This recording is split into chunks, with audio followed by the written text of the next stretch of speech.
Autry, what are your thoughts on Santo Armstrong and how much do you have him during a typical practice?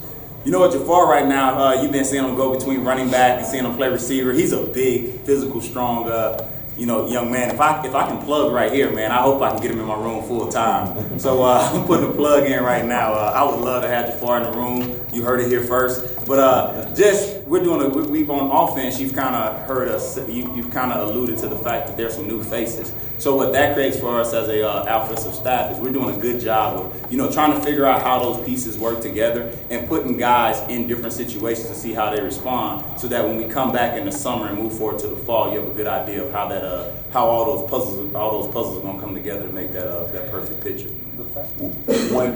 When you guys decided to give him a try at running back, I mean, did you kind of see that in him last year, kind of like maybe with C.J. Precise, or is it just you plug him in and you go, wow, I'm not sure that I was expecting that? No, you saw it. Okay. You saw it from the time he got here. I mean, he has big, strong hands. He can catch really well at receiver, natural catcher. Then with the ball in his hands, he's just a very strong runner.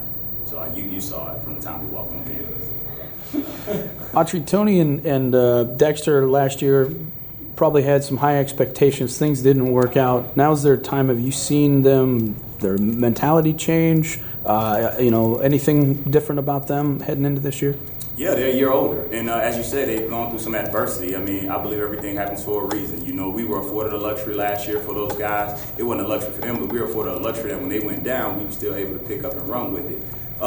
They know how to respond to adversity now. They've been through it, so they're a year older, they're a year more mature, and you can see it in their preparation. You can see it the way they attack the weight room, and we've talked about a lot of purposeful preparation in our room, preparing for, to play late into the season. These aren't just spring reps. So I think what you're seeing with those guys is because they have that experience now, they're preparing with that intentionality.